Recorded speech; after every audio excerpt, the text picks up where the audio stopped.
আসসালামু আলাইকুম, সবাইকে স্বাগত বিডি টাইমসের। ইরানের বিরুদ্ধে যুক্তরাষ্ট্র এবং আরবরা একাত্রিত হয়ে স্থল অভিযানের প্রথম ধাপ শুরু করেছে। সংযুক্ত আরব আমিরাত এবং বাহরাইনের সহযোগীরাই যুক্তরাষ্ট্র ইরানের খার দ্বীপে স্থল অভিযানের প্রথম ধাপ শুরু করে দিয়েছে। আমেরিকার স্পেশাল ফোর্স সহকারে প্রায় 15টি যুদ্ধ জাহাজ নিয়ে ইরানে ভয়ঙ্কর মিশনের জন্য সম্পূর্ণভাবে প্রস্তুত হয়েছে, কিন্তু সবকিছু লন্ডভন্ড করে দিয়েছে তেহরান। ইরানের আত্মঘাতী ড্রোন এবং মিসাইলের আঘাতে যুক্তরাষ্ট্রের 6টি জাহাজ সাগরের তলদেশে চলে গেছে। অসংখ্য পরিমাণ মার্কিন সেনা নিহত হয়েছে, বিপুল পরিমাণ মার্কিন সেনা ইরানের হাতে আটক হয়েছে। কতটা ভয়ঙ্কর ছিল আরব সাগরে ইরান এবং যুক্তরাষ্ট্রের মধ্যকার এই যুদ্ধটা। বর্তমানে যুক্তরাষ্ট্রের স্থল অভিযানের পরবর্তী ধাপ কি হবে, এই প্রতিটি বিষয় নিয়ে সুন্দরভাবে আলোচনা করব আজকের এই ভিডিওতে। আশা করি ভিডিওটি শেষ পর্যন্ত দেখবেন।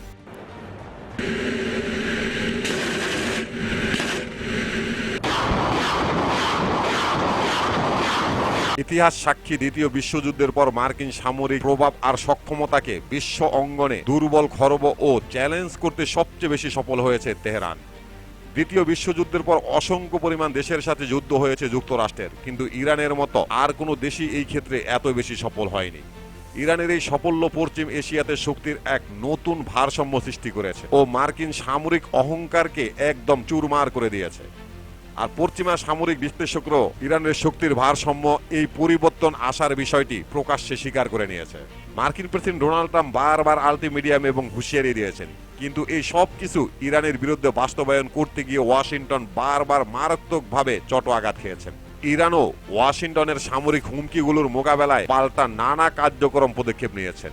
এই যুদ্ধে মার্কিন যুক্তরাষ্ট্র এখন সাধ্যমতো চেষ্টা করে যাচ্ছে ইরানের কাছ থেকে যেন কোনো একটা কিছু আদায় করে নেওয়া যায়, এরপর একটি যুদ্ধবিরতি চুক্তি করতে পারে।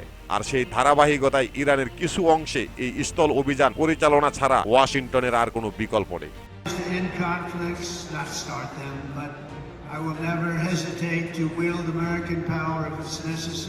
তেহরানের খার দ্বীপ দখল করার জন্য কয়েক সপ্তাহব্যাপী স্থল অভিযানের প্রস্তুতি নিচ্ছিল ওয়াশিংটন। এমন একটি অভিযানের জন্য সৌদি আরব, সংযুক্ত আরব আমিরাত এবং বাহরাইনের পুরোপুরি সহযোগিতা নিয়েছে আমেরিকা। ইরানের এই দ্বীপে স্থল অভিযান পরিচালনা করার জন্য ওয়াশিংটন উন্নত মানের প্রায় 15টি যুদ্ধ জাহাজবহর ইরানের উপকূলে যাচ্ছিল। ইরানও খুব ভালো করে জানতো ওয়াশিংটন যতই বলুক আলোচনা চলছে বা শান্তি চুক্তি হবে, তাদের চরিত্র কিন্তু ভিন্ন।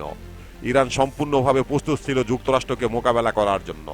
ইরানের উপকূল থেকে প্রায় 400 কিলোমিটার দূরে ইরান যুক্তরাষ্ট্রের নৌবহরকে উদ্দেশ্য করে ভয়াবহ তাণ্ডব শুরু করে।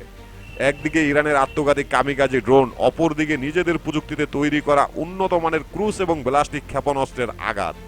মুহূর্তের মধ্যে যুক্তরাষ্ট্রের 6টি জাহাজে হিট করে ইরানের ড্রোন এবং মিসাইল। মাত্র 30 মিনিটের মধ্যে 3টি জাহাজ সম্পূর্ণভাবে ডুবে যায়। বাকি 3টি জাহাজ এতটাই ক্ষতিগ্রস্ত হয়েছে যে চলার মতো আর কোনো উপায় নেই।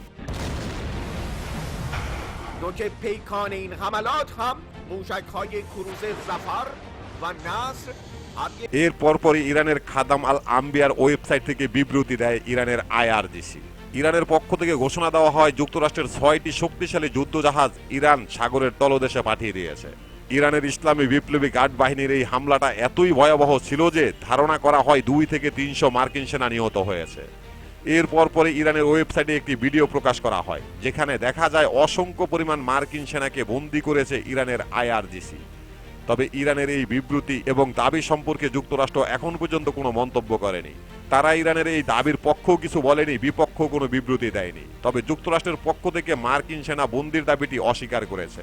তারা দাবি করেছে মার্কিন বাহিনীর বন্দী থাকা এই পোস্টটি অনেক আগের, বর্তমান যুদ্ধের নয়। আন্তর্জাতিক বিশ্লেষকরা দাবি করেছে ইরানের হাতে বন্দী হওয়া মার্কিন সেনারা এই যুদ্ধের হতেও পারে, আবার নাও হতে পারে।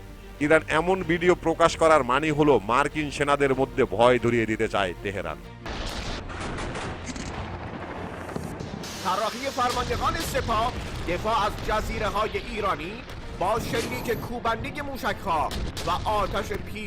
মার্কিন সংবাদ মাধ্যম ওয়াশিংটন পোস্ট এর প্রতিবেদনে দাবি করা হয়েছে ইরানে কয়েক সপ্তাহব্যাপী স্থল অভিযানের পরিকল্পনা কমপ্লিট করেছিল ওয়াশিংটন।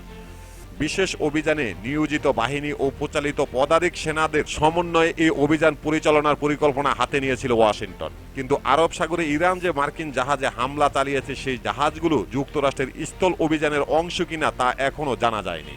যুক্তরাষ্ট্রের নিউ ইয়র্ক টাইমসের প্রতিবেদনে বলা হয়েছে যুক্তরাষ্ট্র এখনো ইরানের উপরে স্থল অভিযানের কোনো কার্যক্রম শুরু করেনি।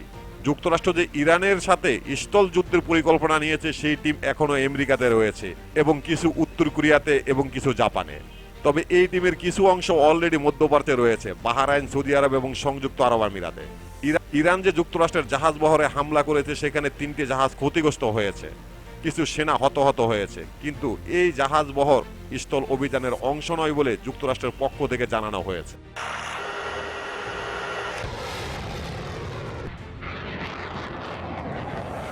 এদিকে তেহরানের পক্ষ থেকে যুক্তরাষ্ট্রকে কঠোর বার্তা দেওয়া হয়েছে।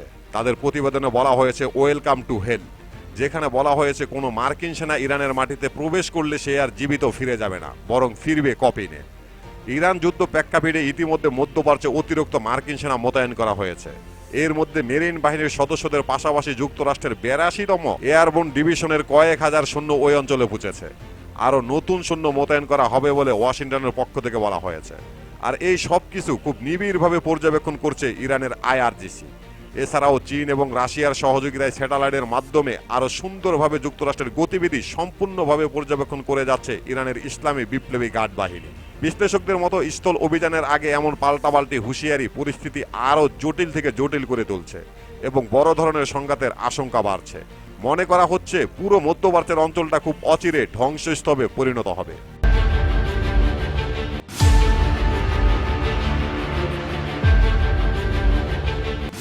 এখন প্রশ্ন হলো, যুক্তরাষ্ট্র কি ইরানের উপরে স্থল অভিযান চালাতে পারে? হ্যাঁ, এর সম্ভাবনা অনেক বেশি, কারণ যুক্তরাষ্ট্রের হাতে আর কোনো বিকল্প নেই। এই যুদ্ধে এখন পর্যন্ত যুক্তরাষ্ট্র অনেক ক্ষয়ক্ষতির শিকার হয়েছে, উল্লেখযোগ্য কোনো ফলাফল হাতে আনতে পারেনি। ইরান যুদ্ধ শেষ করতে হলে যুক্তরাষ্ট্রকে কোনো একটি ফলাফল হাতে পেতে হবে। তবে যুক্তরাষ্ট্র ইরানের সাথে স্থল যুদ্ধ পরিচালনা করবে, সেটা ইরানের মূল ভূখণ্ডে নয়, ইরানের খার দিবে। এই দ্বীপটি ইরানের মূল ভূখণ্ড থেকে 25 থেকে 30 কিলোমিটার দূরে। এছাড়া এই দ্বীপটি বাহরাইন এবং সংযুক্ত আরব আমিরাতের উপকূল থেকে বেশ কাছে। তাই যুক্তরাষ্ট্রের জন্য ইরানের উপরে স্থল অভিযান পরিচালনা করার জন্য এই দ্বীপটি উল্লেখযোগ্য একটি জায়গা। তাছাড়া এই দ্বীপে ইরানের জ্বালানি তেলের ব্যবসার বড় একটি অংশ। তাই যুক্তরাষ্ট্র সাধ্যমতো চেষ্টা করবে এই দ্বীপে একটি সফল অভিযান পরিচালনার মাধ্যমে আন্তর্জাতিক অঙ্গনে বোঝাতে পারবে তারা যুদ্ধে জয় পেয়েছে। তবে কাজটা এতটা সহজ নয়, কারণ ইরান মধ্যপ্রাচ্যে আঞ্চলিক পরাশক্তি একটি দেশ, যেখানে যুক্তরাষ্ট্রের সর্বোচ্চ বিমানবাহী রণতরী পর্যন্ত ইরান উপকূল থেকে প্রায় 1000 কিলোমিটার দূরে থাকতে বাধ্য হচ্ছে। সেখানে ইরানের গুরুত্বপূর্ণ এই দ্বীপ যুক্তরাষ্ট্র সফল অভিযান পরিচালনা করতে পারবে, এটা ঘুমের মধ্যে স্বপ্ন।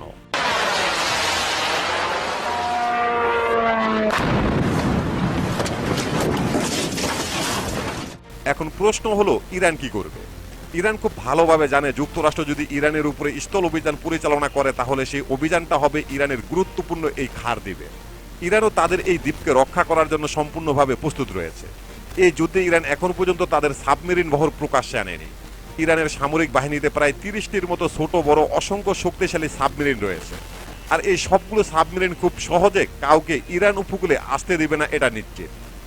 এরপরও যদি যুক্তরাষ্ট্র এই দ্বীপে অভিযান চালায় তাহলে ভবিষ্যতের ইতিহাসের পাতায় পাতায় লেখা থাকবে ইরানের এই দ্বীপে যুক্তরাষ্ট্র এবং ইরানের মধ্যে একটি যুদ্ধ হয়েছে। যুদ্ধটা এতই তীব্র আকার হবে যে সারা বিশ্ব দেখবে। যদি যুক্তরাষ্ট্র এখানে টিকতে না পারে তাহলে নিশ্চিত করে বলা যায় ইরান বাহরাইন এবং সংযুক্ত আরব আমিরাতকে দখল করে নেবে। কারণ ইরান ইতিমধ্যে ঘোষণা দিয়েছে সংযুক্ত আরব আমিরাত এবং বাহরাইনকে সতর্কও করেছে যেন এখনো সময় আছে যুক্তরাষ্ট্রের সঙ্গ ছেড়ে দেয়। যদি বাহরাইন এবং সংযুক্ত আরব আমিরাতের সহযোগিতায় যুক্তরাষ্ট্র ইরানের এই দ্বীপে স্থল অভিযান পরিচালনা করে তাহলে ইরান সংযুক্ত আরব আমিরাত এবং বাহরাইনকে রক্ষা দেওয়ার জন্য সমস্ত উপকূলীয় অঞ্চল দখল করে নেবে। ইরানের এই ঘোষণাটা সর্বোচ্চ স্তর থেকে এসেছে। ইরান কিভাবে বাহরাইন এবং সংযুক্ত আরব আমিরাতের গুরুত্বপূর্ণ এই সমস্ত অঞ্চলগুলো দখল করে নিতে পারে এই সম্পর্কে জানতে দেখতে পারেন আমাদের এই ভিডিওটি। প্রিয় দর্শক, আমাদের প্রতিটি ভিডিওর ইনফরমেশন উল্লেখযোগ্য ভেরিফাই পেজ থেকে সংগ্রহ করা। এরপরও যদি ভুল হয়ে থাকে তাহলে অবশ্যই কমেন্ট বক্সে জানিয়ে দেবেন। এখানেই শেষ করছি আমাদের আজকের প্রতিবেদন। আল্লাহ হাফেজ।